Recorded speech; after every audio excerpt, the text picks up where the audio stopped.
Hi, it's John from positiveresolution.co.uk and welcome to episode 3 of the Business Growth Weekly. As usual, I'm joined by my friend Stephen Swift from YorkshireMarketingBusiness.com. Hi Steve, how are you doing this week? Very good, John. How's yourself? I'm pretty good actually. I'm 3 sheets to the wind. No, I'm not really. I'll start that again. I'm not everybody else. I'm not. I'm drinking water. This is not vodka. So John, today's topic then. Yeah, obviously last time we discussed visions and we talked about what is a business, what is a successful business. We're going to move it along uh, this morning to talk about location and how you choose business models, what kind of business models are out there, and the implications of those models and the location and the different options that you've got and the effects that that can have on you and your business. Yep, it sounds like a good thing. Just for people watching this, so they've got an idea of the direction today's topic's going to go on. Put down for the location, we're looking at businesses that are local-based businesses, national and global. But with those different types of businesses, what's their reach? What's the abilities to be able to communicate and interact and use attraction marketing to get more clients? A local business, if it's a bricks and mortar business, whether it's a fashion shop or a DIY, I've used those examples in previous topics we've discussed in previous weeks. If you're bricks and mortar, then how do you actually reach to people further afield that aren't actually footfall into the town where you may be based or city? Uh, how do you attract people to sell to them when they live at the other end of the country? Have you got a product which can actually be sold internationally, making your local business then become global? And I think these are the things we're going to be discussing in today's topic, and the different mindsets that that can put you in with regards to frustrations, limitations, and feeling restricted, but also Absolutely. what your expectations are as well. So, Absolutely, and expectation is, I think, an important area to certainly for me as a coach is an important area for us to deal with today. But one of the things that you mentioned there is the fact that local business versus global business and how you can gain reach beyond your sort of physical location, which is something that's come along with the advent of technology. It's something that obviously you in particular out of the two of us is very experienced in looking at. And it's something that I think is going to benefit a lot of people, whatever business model they go with. But maybe it would be advantageous to start by saying, well, what are the basic options you've got as far as business models go? Product versus service, I guess. Local business versus national business versus global business physically and then digitally. I mean, what's your view on that, Steve? I think if we break it down to the three sections that we've got, which is local, national, and global, just to keep clarity, I think, through the topic we're discussing, we stick with the local one to begin with. A local business traditionally would be a bricks and mortar where it's servicing one location. Uh, Take, for example, if you're located in a town and you have, whether it's a small serviced office that you rent the space out on to operate, doing like what I do as a marketing consultant. And I rent an office space out as and when I need it to service the local business community. However, it's not stopped me having clients down in Bristol. Is one of my other clients. Now, the reason why my business is locally based and services the local area in Yorkshire, which is where I'm based, but I'm also able to tap into national customers, is because I have a local based business, but I have an online presence. So I have a website, which means that my business can be reached out and be also contacted by further afield to my local location. So that then bleeds us into nicely, I think, the national business, where it can be, as I've just explained, with the local premises as well as a web presence, an online real estate. But also, it could be if you've got multiple outlets. Sorry, Steve. Excuse you. Excuse me. Multiple outlets. For example, I know it's a bigger concern, but M&S, just for an example, they have more than one location that they cover, more than one premises which they occupy to cover a certain area. And that can be another way of doing it nationally if that's the type of business model that you've got already prepared in your mind to launch when you're starting your business. I suppose the logistics company which I ran back in 2004, that was a local business. But when we connected with other like-minded business people in the same field that we had a very close synergy with, our business then covered a local area, but we also covered a national area, and we're only able to do that because of the other depots that we had in the north, the west, and the south. And then when we branched over into Ireland, we had 2 depots over there. So I wouldn't say that necessarily classes going global, obviously, far from it. But it was enabling us to go national with our business service, and the business name could be a national name and service it nationally, rather than just being based in Yorkshire and servicing the whole of the UK and the Northern Ireland, well, North and Southern Ireland, to be honest. But we did that through obviously having more locations. And then we move on from national going on to global, which my business, as well as anybody else that sets up a web-based business, as long as they've got the right T's and C's, the privacy policies set up, that they've got the right regulations on their website for the selling side of things, for distance selling regulations, and they've got the right wording on the website, because when you're starting to sell into places like America, you have to abide by their rules. When you're selling online, and they've become a lot more. The Federation of in America has got a lot more strict when it comes to selling in America online. So you really do need to do your homework when you're going globally as a web-based global business. Obviously, the global business as a bricks and mortar traditional takes on the same premise as what the national does, but rather than just being all in the UK, DHL, I suppose, is the first one that comes to mind, thinking on the logistics side of things. They've got depots all over the country, but they've got them all over other countries as well. And I think that's the difference between local, national, and global. I mean, what's your thoughts on that, John? I think one of the things that affects my perspective on this is obviously the clients that I work with. And one of the things that I see with self-employed clients who come to me, and maybe they're in an element of frustration because they want to make the next step in their business, but they're not quite sure how to do it. And usually that next step is to go from either being a local business to being a national business, or to go down a different route. Maybe they're a physical business and they want to go into a web-based business. There tends to be frustration there because, and this goes back to what we were saying last week, the foundation isn't in place. The vision that they had to start with was, well, I know that my friends will buy this, so I'm going to start a business. There's obviously a market for it. The research is basically, if I sell this, will you buy it? And all their mates sit in their living room and go, well, you've just given me a free piece of coffee cake. Of course I'll buy it. And of course, down the line, when they decide, well, maybe I ought to be trying to sell this to more people, or maybe I ought to take the plunge and buy premises, suddenly that foundation isn't there anymore. So I think what I see is a lot of frustration in people who have got the potential of a successful business, but they haven't done the foundation work to enable them to grow past the point of being a local business. And when I say a local business, I really do mean that maybe they've got 20 or 30 people who are buying from them.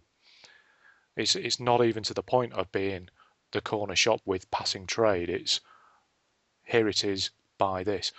And in a way, I think another business model which we sort of haven't really mentioned is the multi-level marketing model, which is entirely geared up around the fact that you will sell it to your friends, and then outside of that, how do you grow outside of that? It's very few people that will think of it in that way. They'll look at the figures and they'll go, "That's what a fantastic concept! I can sell that to all my family, like the old K's catalogue, you know. Yeah. Sell it to your family, you get all your stuff free, right?"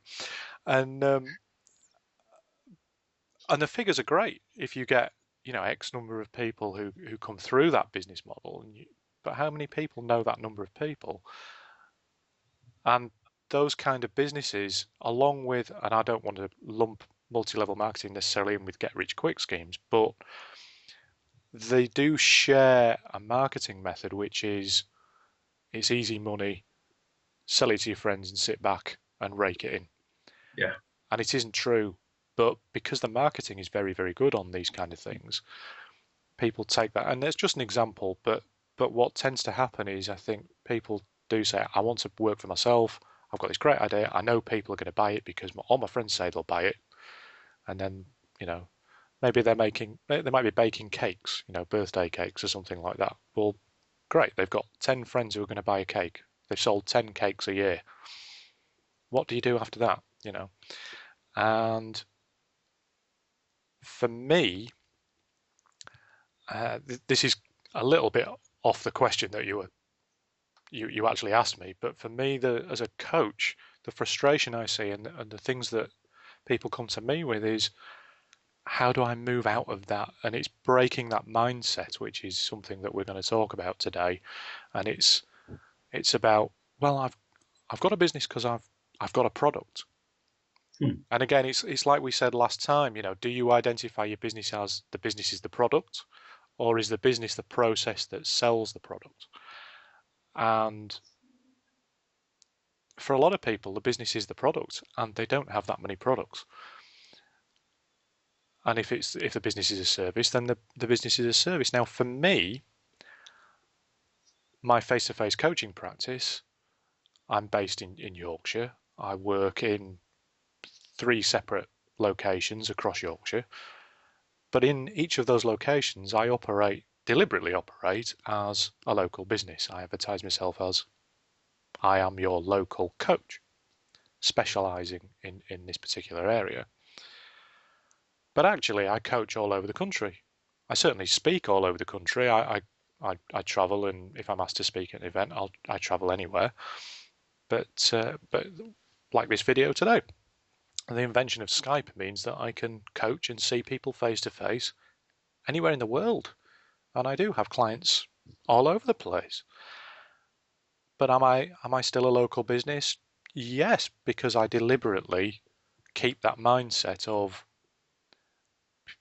I'm local to whoever I'm talking to.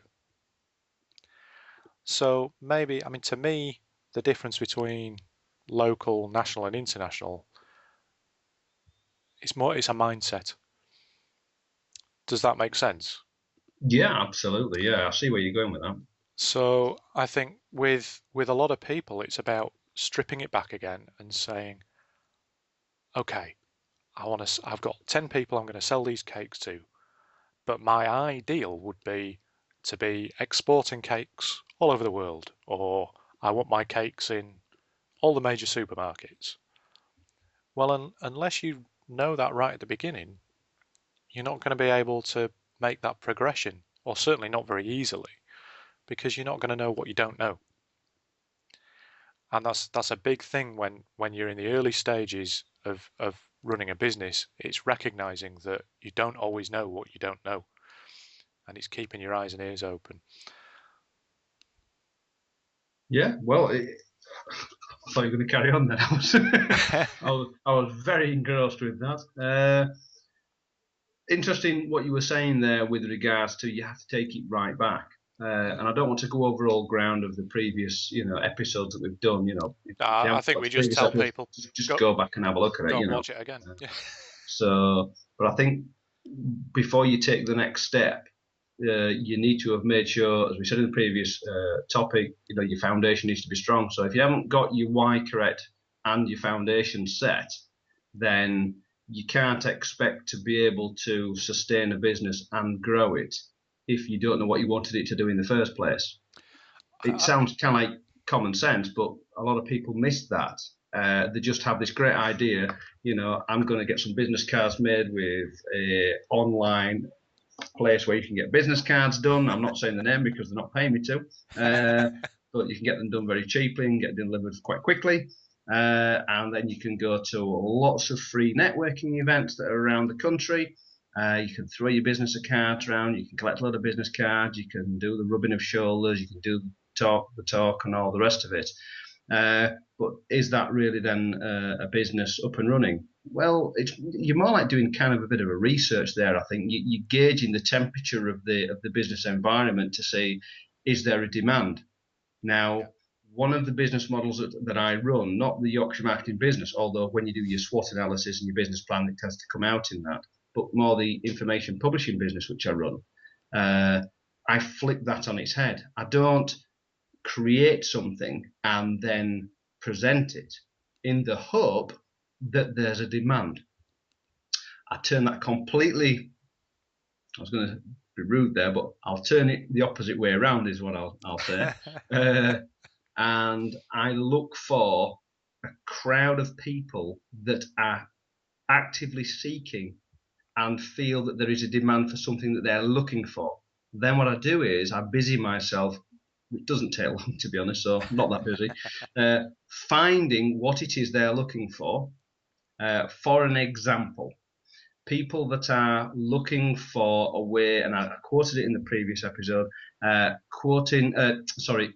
a way to build your confidence if you're a female and you're lacking confidence, you're a bit unsure of yourself when you're going out and about, very conscious of other people around them, and not necessarily being scared, but certainly a slight intimidation, maybe when people get close, when they're just walking past. Are they going to try and grab my purse, my handbag? Are they going to try and grab me? And I think with the product which I have there's a strong demand for it. I mean, this is a website I set up years ago, and as I said in the previous episode too, it was, I did it like 5 years ago, and it's set up and done. But the purpose of doing that was I found that there was a demand for women looking for a way to raise their confidence levels and gain greater ability to be able to walk tall, head up, and have the confidence to go out and about without feeling intimidated or frightened or scared as to what might happen, because they're armed with the knowledge to be able to protect themselves and remove themselves from that situation. I think what you've come up with there is quite important to just go over again, which is that most people don't do their due diligence before they come up with a product, before they start a business. They hear the term business plan and they think bank loan. And that's not the purpose of a business plan. And I think actually this is a very important thing to talk about, because most people will go into a bank and say, I want to start a business. For most people, my guess is the bank is the first port of call. And the bank will go, here's the business plan form, go and fill it in. And they look at it and go, sales projection for the first 12 months. Well, I've got 10 people who'll buy me cake. So I'll just decide that, and I probably know 20 people, so that's 50% of sales. So I'll project that up. And so they pick a figure out of the air without thinking about it. And of course, it's financially motivated. A bank business plan is financially motivated, but for your business, a business plan should be so much more. It should be about exactly what we've been talking about. Why do I want to do this? How am I going to do it? What's my objective? And what's the plan to reach it? And how am I going to market it? And what's my sales process going to be? And all of those things that you're right. To a lot of people, what you've just described is turning the process on its head, but it really shouldn't be.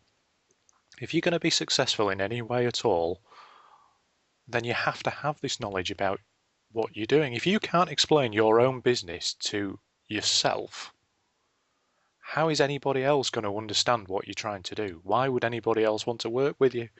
Yeah. It's not going to happen. You might make the best widgets in the world, but no one's going to buy them if you can't tell them why they're the best widgets in the world. Yeah. And so I think it's very, very important what you've just said there about knowing what the demand is out there. Because if, like for myself, and by the sound of it to a certain extent for you as well, Steve, when you're putting a product together, it's not necessarily about the product for you. It's about, I like the process of putting these together, and I like the feedback of selling the item. The product itself could be anything as long as there's a demand for it. Yep. The reason you enjoy it is because you like the process of putting it together. And for a lot of people, the product comes first, and that's not necessarily the right way to do it. No, that's deemed to failure on a greater level than success. I'm not saying that people won't succeed. We're not going to go down the success route and everything again. But if you think you have the best product in the world and then you're going to try and sell it to people, then you're basically throwing money into a street and hoping, will some people pick this money up? Yeah. People will pick money up, but will they pick your product up? So that's why I flip it on its head and look for a crowd of what we call a crowd of hungry buyers for a particular product, like the self-defense DVD that's aimed specifically at the female market. There was a huge demand for it when I put the website together. There still is a demand now because there's sales coming in from it. Not as much, granted, but it's just a residual income coming in now. But back when I set that up, there was a high demand. There was a lot going on in the press, which is a great way to gauge what people's fears at the moment, because fear can create an emotional response to buy something to remove the fear, and that's another area of discussion sort of thing, is that side of things. All successful sales solve an emotional issue. Exactly. Because if there isn't an emotion attached to a need, people aren't going to buy it. People buy food because they have an emotional need linked to the fact that they're hungry. You have exactly, and that's why obviously I flipped the business model, that element of the business model on its head. Come up with a great idea. I'm going to set up a business. Right, what sort of business are you going to do? I'm going to supply people with something which they need that I can just let run on autopilot. That's what the information publishing does. But then what you've got to do is, once you know how to create a product or where to source a product from with the rights, you've got a company which will do all the fulfillment for you, which when you're first starting, you do it yourself because it's less cost. Because obviously the fulfillment house are looking to make money. Printing companies for all your print material, for doing your direct mail letters, one thing or somebody creating a website for you, or someone managing email campaigns, creating a database list. These all have costs, so you do a lot of it yourself to begin with. But once you've decided this is all the elements and they're in place and I've got them for when the money's coming in, I can then outsource it to free my time up, which is what I now do, is where is the hungry crowd? And there's so many places you can look. Like I've just said, if people are advertising something over and over again on the TV that's a product, they're doing it because there's a demand. What's in the newspapers? What are people selling in the classified ads? There is a demand if they're doing it. What's trending on Google and Yahoo and Bing and all that? You just go into Google and type trends UK, and it will come up with a list of things that are being discussed and talked about. Latest, what people want, and then in brackets or speech marks, review. And it'll pick up a lot of websites with review on it. Yeah. And people can go in and have a look at these chat rooms about specific markets. So you can look at what's trending and then drill down into that market. So it could be, one thing I like doing is playing golf. A lot of people watching this have just gone, oh no, that ruins a good walk. So for all you people that's got a personal coach out there, that's a personal trainer, that can, you're paying someone to go for a walk with you. You can see it in whatever avenue you want, really, to be honest. And I've lost my train of thought now. Golf. Golf, thank you. Yeah. And if you recognise the trend of throwing money in the street, yeah, that was it. Yeah. Ruining a walk. It's all happening again. Is if golf is trending, which at certain times of year on certain chat rooms and one thing or another, golf will be trending. Certainly if it's a chat room that's set up just purely to talk about golf, obviously, or a Facebook fan page maybe about golf. There's an idea. There's also a ka-ching moment going on there. I've got that one. Yeah, I've already got the golf website, but that's another. I'll race it. Yeah.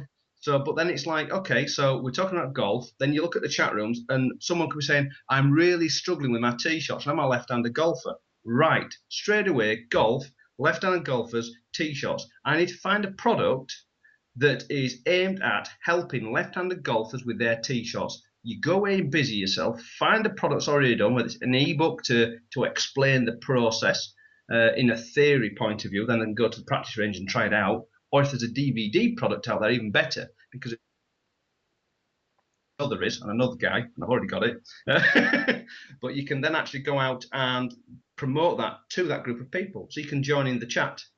But what I've done there is, in that brief explanation, is I've found a lot of people that are looking for a particular product. So they've created the demand themselves through an emotional need, as you said earlier about the food scenario. So then all I do is position that product right in front of those people and going, really happy you mentioned that you're struggling with your tee shots. I don't think it's a bad thing because I'm able to help you. I was actually perusing the internet, or I was going across the internet because I play golf myself, and I came across this useful website because my brother-in-law's left-handed as well, and I've shown him it, and he thought it was great. He's gone and bought it. He said he's improved his tee shots and his golf game within the first few weeks. I thought it might be interesting to you. Here's the link. The fact that I own the website and I'm promoting that, is just a bit of a bonus, really. But I mean, I did a bit more communication before the sell sort of thing. I joined in the chat. I was doing the social media side of things, which is joining the conversation and just throw some ideas out there. And I don't know, I'm trying to think of the word. It's more like just joining with the conversation, and then I've completely forgot the word I'm looking for. Well, while you're thinking of that word, Steve, I'll just remind people that they can, of course, join in with this conversation on the Facebook page, which is www.facebook.com/Business Growth Weekly. Absolutely. And that's just given me enough time to still try and remember the word I'm thinking. It's just reinforcing that you agree with what they're going through, and that you recognise that, it's an issue which you can relate to because somebody you know has gone through that, and here's a way that they solved it, sort of thing. I'll try and dig out the website if I can find it, and then you go back with another post as promised. Therefore, you get the credibility going because you've delivered on what you've said you're going to go and do. So there's a rapport built, the credibility's built. They're more like to click on the link, go and look at it and go, improve your tee shots for left-handed golfers DVD set for 69 quid. I'm having it. And they buy it. And then they come back and say, just wanted to let you know, really, appreciate the website link you gave me. I bought the product 2 weeks later. I'm teeing off a lot straighter, and I've added about another 80 yards to my tee shot. Thanks very much. If anybody else wants to improve on this, I'd highly recommend it. All of a sudden, somebody's endorsing a link which you supplied for a conversation you joined in on, and you're making money. Yeah. That's seeing the process right the way through, I guess. So that's flipping it on its head with regards to that. Yeah.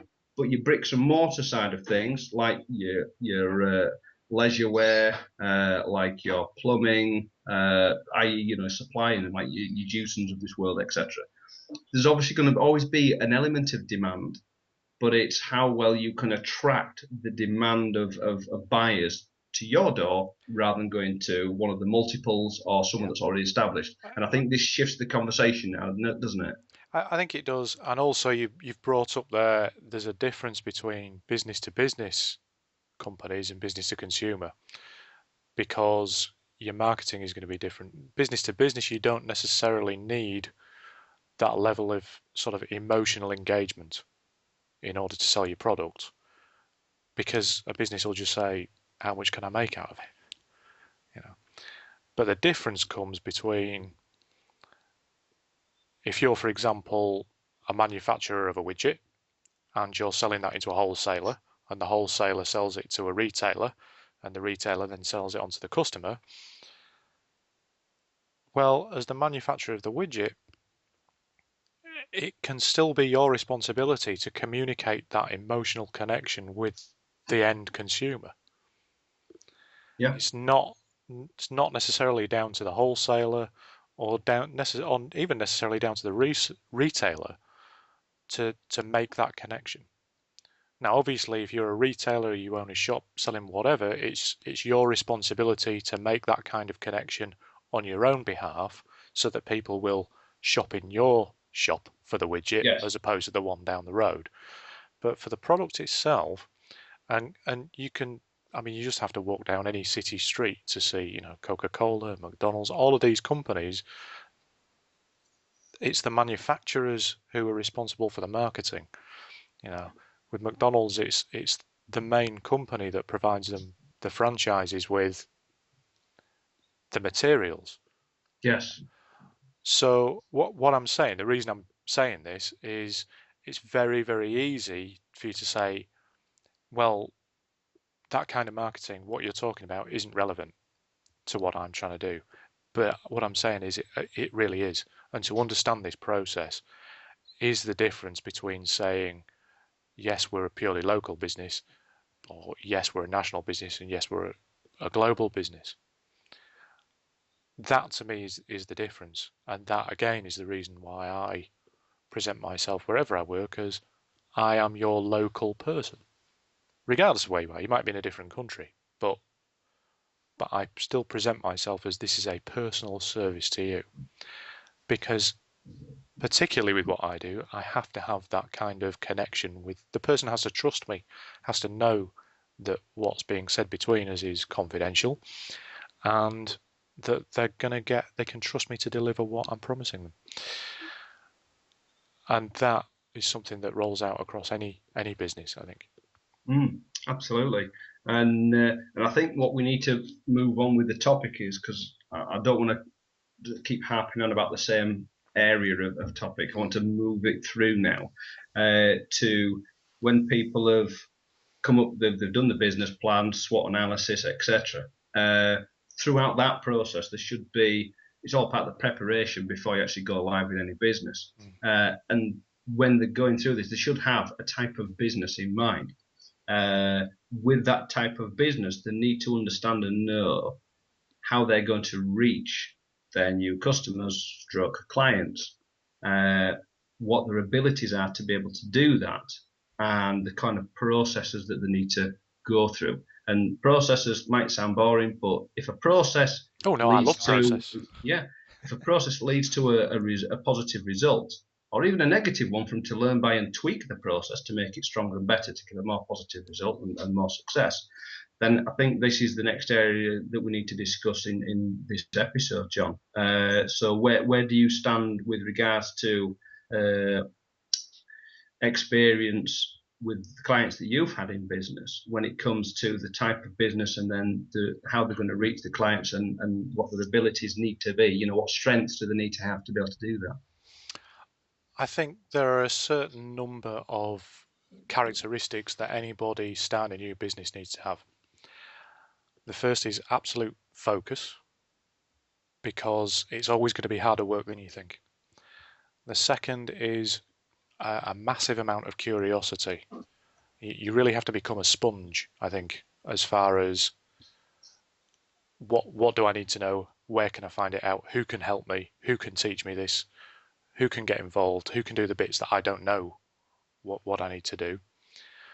And the third thing really is an ability to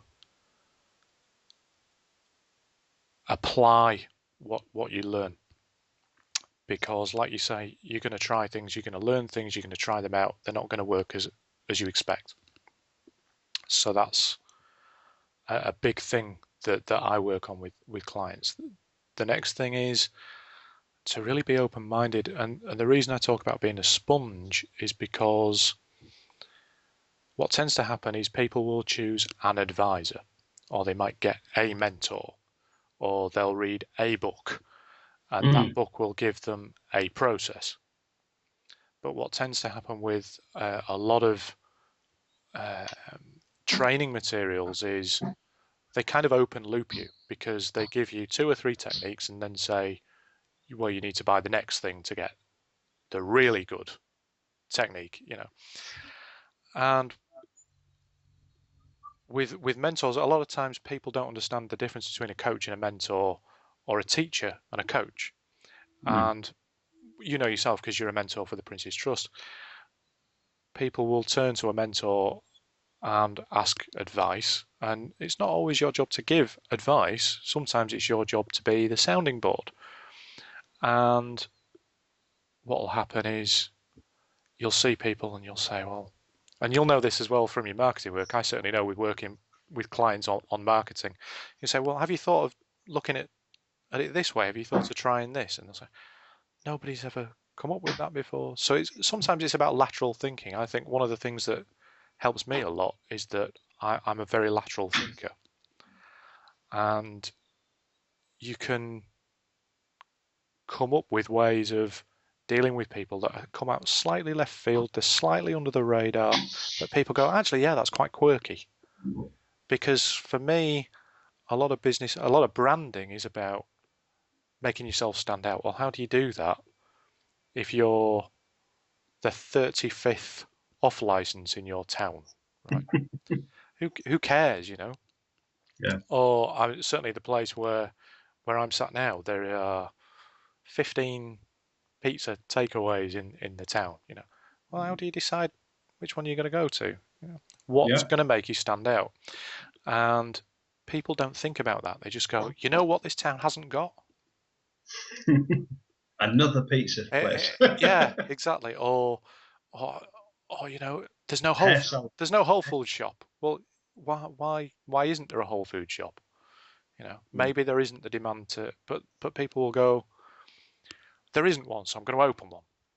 Mm. And There's a reason for there not being one, though, is they there? Possibly. they don't do the due diligence. But going back to the difference between a local business and a national business or a global business even, what's interesting to me is that you can be any shop at all as long as you've got a product. You can choose to be, you can have extensions that sell abroad, you can have extensions that sell in the UK. If you've got a web presence or even a paper catalogue, you can sell wherever you want these days. The restrictions that used to exist as far as cost, as far as borders, regulations, particularly in Europe, they don't exist anymore. So unless you're in a market that really has a lot of regulation, like food, for example, there's no reason why you can't build that kind of expansion into your plan without the resources that you used to need. And a lot of what I try and do with clients is to sort of expand that view, because people say, well, I've got a shop and it's in, you know, wherever it might be, you know, the armpit of the world, and I just service that place. Well, how's your shop doing? Well, I do okay. It's failing then, isn't Well, it? doing okay is great. I mean, that's achieving your goal, isn't it? I mean, I bet when you sat there and said, "I'm going to start my own business and I'm going to be a million," I bet you sat there and went, "How much money do I want to make?" Well, I want to make what I'm making working for somebody else. Oh, but how much is that? Well, do you want to be a millionaire? Do you want to drastically increase your quality of life? I want to do okay. I bet everybody says that. I bet they don't. You know, I've never met There's no one. ambition there. There's No, no desire or drive, is no. there? But part of what that is, what I see a lot, and this definitely moves into the mindset area, is that people have a concept of themselves that says, I can't be that person. So they don't try. That they have a concept of, well, I'm trying to do this, but none of my friends understand it. They're all saying to me, you know, why are you doing this? Can you cope? Will you be okay? So they convince themselves, well, really? And what they don't realize, and this is very, very important for anybody, not just starting your own business, but anybody in life, when you make a change, when you make a positive change in any area of your life, what that does is it moves you out of your comfort zone. You start to look at different areas of your life in different ways. You start to react to the world around you and the people around you in different ways. Now, that's all very well because you've been living in your comfort zone for years, but also you reacting in the old way was keeping all those other people in their comfort zone. And when you change, you're moving them out of their comfort zone and they don't understand it. So they rebel against it, and they do things like say, behind your back, I don't understand why they're trying to do that. They've got ideas above the station. How dare they try and do that? And you'll find that a lot of times you won't get the support from your friends and family that you would expect to get. And you don't understand why, and it hurts. And the reason that is because they feel an element of betrayal, because it's not that they're questioning what you're trying to do, but by you moving outside of what they think they're capable of themselves, it takes away their excuses. So one of the things that I try and get across to people in any area of life, not just in this, but particularly when you're starting a new project in this way, is you have to be prepared for that, and you have to be able to focus on it and to move through that and to say, they're not questioning me, they're questioning themselves. And the easiest way to do that is to have a goal, have a plan, and to say, I'm on it, this is where it's going, this is where I want to be, and I'm going to do it whether I think I can or not. Yeah. So that's, to me, is the one thing that stops people moving from, I'm just going to sell a few bits and pieces to my friends and put something out there and see if it works. Yes. Because the moment you put your life on the line, you stick your head above the parapet, so to speak, people will talk about you anyway, good or bad. You might as well assume it's going to be bad and do it anyway. Yeah. Because people tend to be negative by nature. Make sense? Absolutely. And I So think I can't remember sometimes. what the question was, but hopefully that answered it. No. I mean, the question was, your abilities, what you've done, your preparation, your business plan, your SWOT, and what the reach is going to be, sort of thing. And I think your abilities, as you've clearly, outlined there, John, is the fact that you have to be prepared that change brings change in people, Yeah. not just yourself, but the people around you. And when success is the result of change for you personally, and your circle of friends that knew you as you were before you start out on this new road that you've taken, new path in your life, and you become maybe better off more financially. You're less stressed out. You seem to be having a better quality of life. Suddenly you've just changed your 200,000-mile-old rusty Ford Fiesta. Nothing wrong with Ford Fiestas. Before I, lose the Ford Fiesta vote, obviously, is Team you Steve. then, yeah, is then you go out and buy yourself a new Audi or a new BMW or something, and it's like, from heck, who are they, with the flash car on the street, and then you move away from the street purely because your change that you've made has allowed you to change your life. It's not changed you as a person. No. You're just following the path that you've set out for yourself, and you've made that decision. So your ability to be able to accept the fact that the circle of friends you had, some of them may not continue to be your friend. It's not because of something you've done, it's because of what they've decided they're going to be towards you. And you can't let that dissuade your focus and your why are you doing this. And I think in the next episode we may be able to touch on more of the vision and the mindset. I think would be a good follow-on topic from this, John. I know we had something else planned, but I think while we're in this element and we're having this topic discussion, that we move into the vision book and the mindset, because I think that's going to help people follow on nicely from this.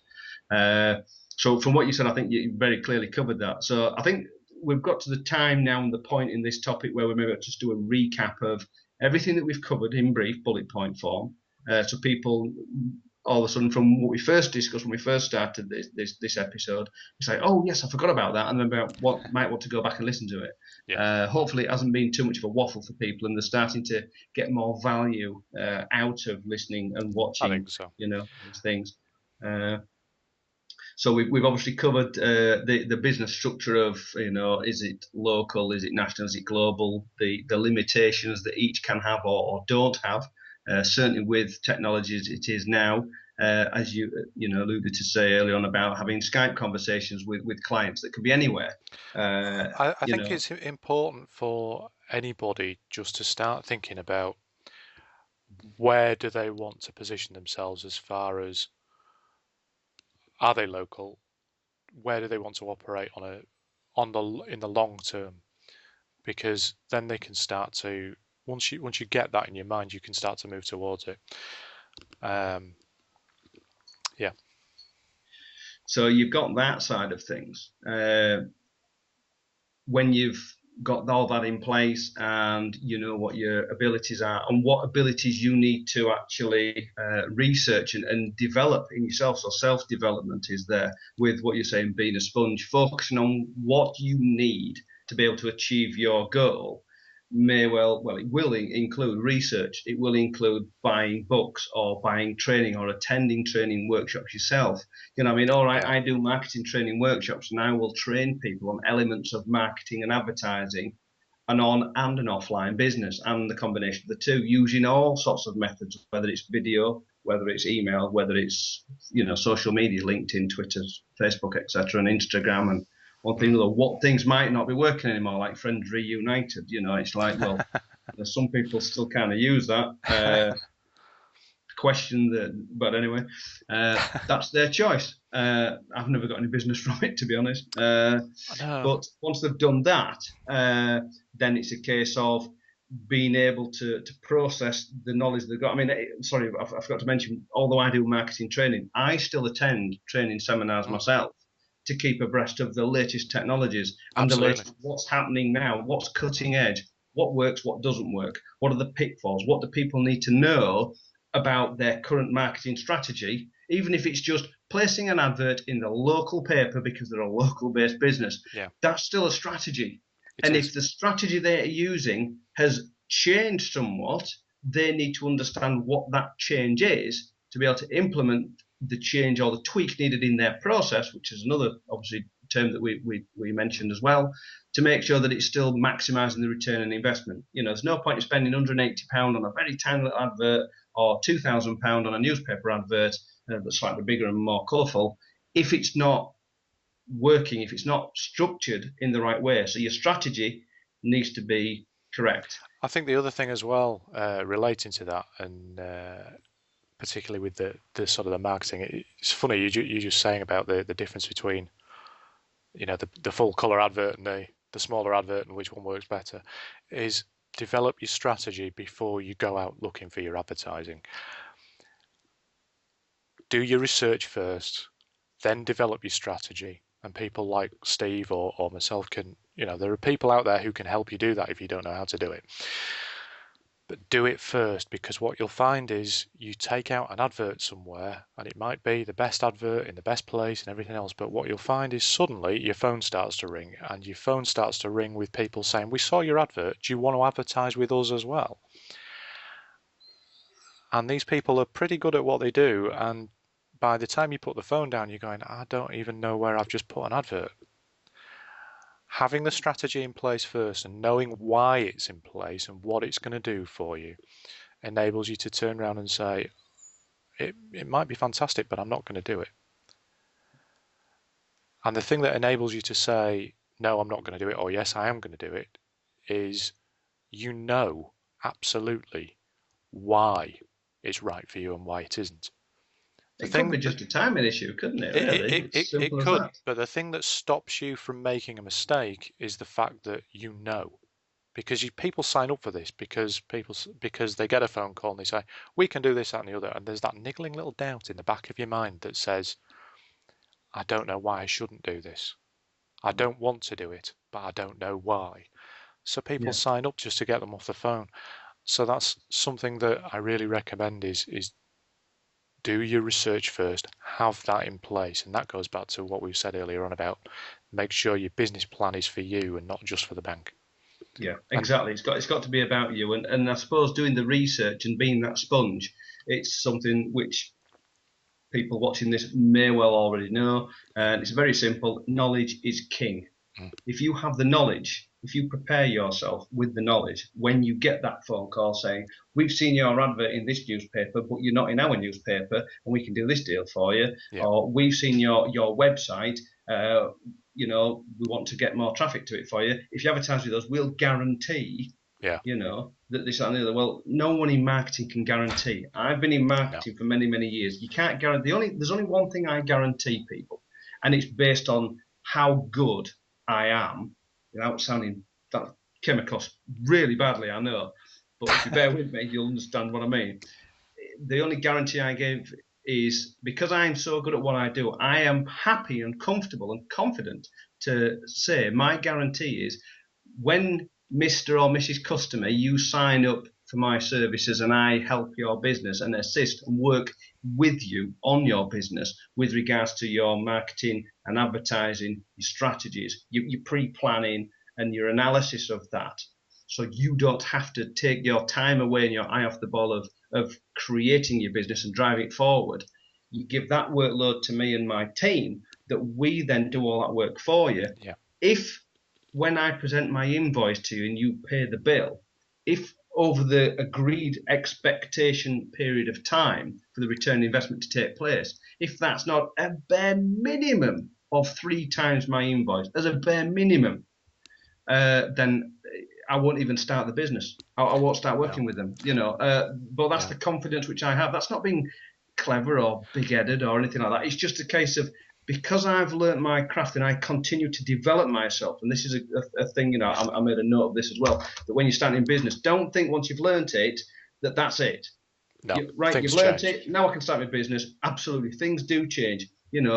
Things evolve in life, in the world, and you need to keep your eyes, ears open and that shut until you've absorbed it, and then you implement it into your business. I think that kind of gets us close to where we need to be, I think, on this topic today. It really does. I think we're about ready to set some homework. I just wanted to make one final point on just something you said there about we're talking about obviously things changing. This is something that maybe we'll talk about in another session later on, is that when you are attending seminars, looking at the new information, things like, be very, very careful about the information that you choose to take in, because the information industry is an industry and it's a lucrative industry, but there's also information out there which is not new but presented as such, which is not something that anybody should get involved in. I know it's something that I have a lot of problems with. You also have a lot of problems with this. Is basically misrepresentation. You only have to pick up 2 or 3 self-help books to see exactly what the problem is, and it doesn't help anybody. It doesn't help the people that are looking for that information. The only person it helps is the person who's making money off it, and that very short term. So the one caveat that I'm going to put on that is be a sponge, but be discerning about it. If something doesn't hit you right, dig a little deeper. Or if you find something that contradicts, dig a little deeper and say, why is this contradicting? Why isn't it working for me? Where can I find more information? Don't take things on face value, never. But with that caveat, I think you're absolutely right. And I think we've come to the point where we need to set some homework. Mm-hmm. So what do you think, Steve? I think because we're saying we're now going to actually move into for next week's topic when we film that, we're going to be discussing mindset and vision books. I think for homework, we need to have people's feedback on what is your perception for your new business that's maybe about to launch or you within your first couple of years, obviously. Has it gone the way you thought it was with regards to your ability to reach certain clients? Do you feel like you're being restricted in some way and you don't know why you're being restricted in business, which obviously creates a frustration, and that can have an effect on your mindset? Because I think between John and I, we'd like to help you. That's the whole purpose of putting this together is to discuss it. And I think one of the things that we'll do in the next session is, while we're talking about mindset, is I'll go through an exercise which maybe will help people with sorting their mindset out. Okay. So I think that's good. One of the things that I'd really like to know as well is whether or not the people out there watching this have a business plan in place which is not just geared around the bank. whether or not that plan is in place. Because what I think would be useful is if people come back to us and say, actually, no, I've got the bank thing, it's on the shelf gathering dust, or yeah, I've got some marketing ideas, or I've got some sales ideas, or but there's nothing really in writing and I don't really know where I'm going with it. If that's the case, then it might be of benefit for us to sit down and really do a session on, well, what should go in there? Yeah. And what kind of things should you be thinking about? Because we've alluded to it over the past few weeks, and we've taken people down a couple of the steps. But really, before we get into the nuts and bolts of, right, here's some techniques for you to move your business forward, let's make sure that that foundation is really in place, and so I'd like to hear that from people. Okay, no, I think that's good. Yeah, so I think that pretty much wraps up, today's episode session. Yeah. I hope you've all got plenty out of it. Do have a listen back through and a watch back through it again, and as always, we really, really appreciate any thumbs ups and likes that you want to give this on Facebook or on YouTube. Or iTunes now. iTunes, absolutely, we're yes. now Sorry, through yeah. iTunes, so you can post your comments and your feedback on there, and we'll be on there as well. Which the purpose of putting it on iTunes is it just makes it dead easy for you to download it onto your phone or whatever it is and listen to it in the car or on the train. So you can always get some help, advice, or even something that we say might be on one particular topic and going down one road, but it might trigger that light bulb moment in your head of something that's relevant to you in your business or where you are in your planning of your business. So absolutely, please get your comments coming back in, because if we don't get any comments and feedback, then we could be missing a topic that you really, really would like to discuss or hear us talk about. And even just during our conversations can spark that, I get it, I know where I need to go now to get that help or that support or that knowledge to do the research. So, please give us your comments. Whether it's, can you talk about this topic? Can you cover that in a bit more detail?